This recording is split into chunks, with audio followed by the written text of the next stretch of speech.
انا عارفه ان احنا هنتخانق مع بعض بقى في الجزئيه دي. والنيو ماجستيك خطر ولا لا؟ لا المفروض ان انا هاخده من بكره. في ترم ليه اضرار كمان ولا ايه؟ هتزور بايه رايك فيه؟ دكتور التخسيس مدهوني وهو وليشو. تعرفي لو للاسف الفيديوهات بتقول انه الادويه دي مضره، الواحد خايف ياخدها وفي نفس الوقت كده الدكتور مش هيموتني يعني انا واهلي وفي ناس كتير عارفه خدت معاه. لسه كاشف النهارده عند دكتور تخسيس مشهور في البلد واداني دايت دروب جرين كافي وجارسينيا بوديا وفاتزور. انا بدات اخدهم النهارده. راي حضرتك اكملهم ولا لا؟ لحد ما يخلصوا لا ابعد عنهم عشان شاريهم 650 جنيه. نتخانق. انا عارفه اي دواء مجهول المصدر ما ينفعش استخدمه. انا اعرف ازاي ان الدواء ده مجهول المصدر؟ يعني الدواء ده مش محطوط على الرف في الصيدليه بيتباع، بيجي لي متهرب. تاني حاجه بيكون سعره غالي جدا. الدواء مجهول المصدر ما ينفعش استخدمه، لان هم بيبقوا كاتبين لي على العلبه من بره حاجه واللي جوه حاجه تانية خالص. بيبقى كاتب لي من بره مواد طبيعيه وخالي من اي مواد ضاره ويكتب اللي هو عايزه، محدش بيدور وراه. ما دام هو مجهول المصدر يبقى محدش دور وراه. الدواء اللي انا بستخدمه بس هو الدواء اللي متصنع في شركه ادويه مرخصه، بيتباع في صيدليه مرخصه، بيجي ناس من وزاره الصحه يفتشوا عليه، دواء مصرح بيه عالميا. اي حاجه مش مترخصه بتتباع متهربه ما ينفعش ان انا استخدمها قولا واحدا. كل اللي انا قلته ده دول 3 امثله من مليون مثال. في ادويه كتيره جدا تخسيس بالذات بتبقى مهربه. بالنسبه لادويه التخسيس، الفيديو اللي جاي عليه الاسئله دي كانت بتتكلم عن ادويه التخسيس المهربه.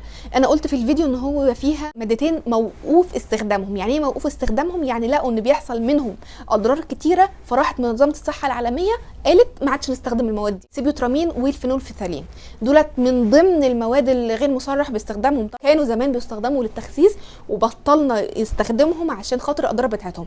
طبعا انا شرحت الكلام ده كله بالتفصيل في الفيديو وهسيب لكم لينك الفيديو، لكن انا دلوقتي هقول باختصار ايه هي اضرار. يعملوا اعراض خطيره جدا.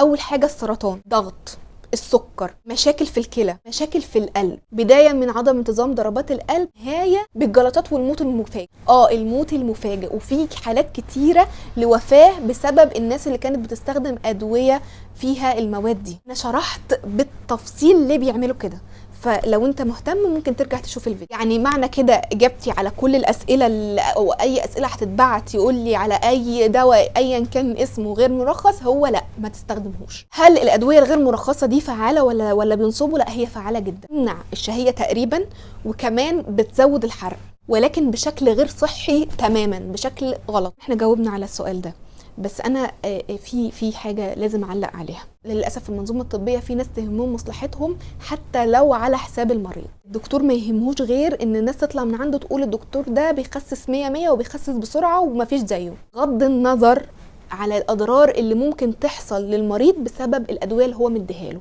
اللي هي ممكن تقتله. ولو ما ماتش فهو معرض يجيله السكر او الضغط او يجيله مشاكل في القلب. للمره ال100 محدش ياخد ادويه متهربه تحط جوه جسمك حاجه انت مش عارف هي فيها ايه. عايز تستخدم ادويه تساعدك، ممكن. في ادويه كتيره جدا مرخصه تتباع في رف الصيدليه، بتتصنع في شركات ادويه مترخصه، متصنعه من مواد طبيعيه وممكن تساعدك كتير جدا. بس برضو زي ما بقول كل مره، مفيش دواء بيخسس لوحده، لازم معاه نظام غذائي وحركه. كل الرسائل اللي بتجيلي انا عايز اخد الدواء ده، اصل انا خالتي خدت الدواء ده وخست وانا عايز اخده، فانتوا مصرين تاخدوا. لو مصر تاخدوا وانا ضد ده جمله وتفصيلا. حسيت باي اعراض، ضيق تنفس، ضربات قلب سريعه، ارق، ريستلسنس، يعني متضايق ومش طايق نفسك وعمال تتخانق مع دبان وشك، وقفوا حالا وما تسمعش كلام رحاب.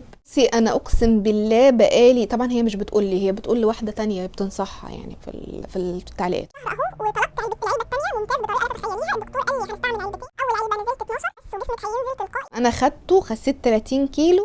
انا عارف والله لان الدكتور رحت له ومفيش حد راح له الا تحول الوزن المثالي بالذات والادويه دي بس. ده الفريق الاول. الفريق الثاني بقى، الفيديو ده مهم لان انا حصل معايا نفس الاعراض دي، والله العظيم حصل معايا كل ده حرفيا. انا كنت بتقولي حرفيا وقفت فورا. الفيديو ده مهم فعلا، كل الاعراض دي حسيت بيها. الفريق الاولاني بيقول ان هو استخدم الادويه دي ويعرف ناس استخدمت الادويه دي ما ماتتش الحمد لله وخسوا.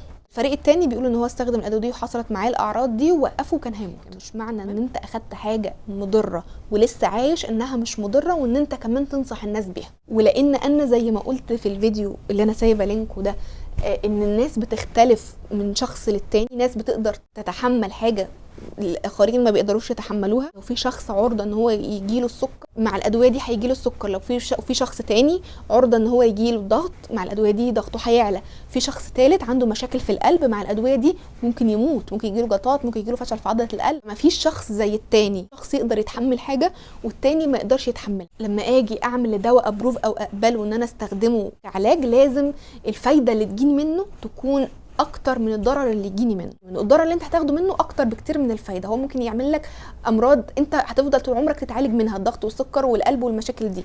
ممكن يقضي بحياتك، ممكن يجيب لك السرطان. يعني انا مش فاهمه اضرار ايه تاني، انتوا مستنيين ايه تاني عشان ما تاخده. دلوقتي انت قدامك خيارين. الخيار الاول هو ان انت تغامر بصحتك وتاخده. انا مش هقدر اقول لك ما تعملش كده، انا ماليش سلطه عليك، انت عايز تعمل كده اعمل كده، بس انت تبقى عارف انت بتغامر بصحتك وبتستخدم حاجه مضره. الخيار التاني ان انت تتعب اكتر وتحاول تخس بشكل صحي اكتر غير ما يكون في اضرار صعبه زي كده.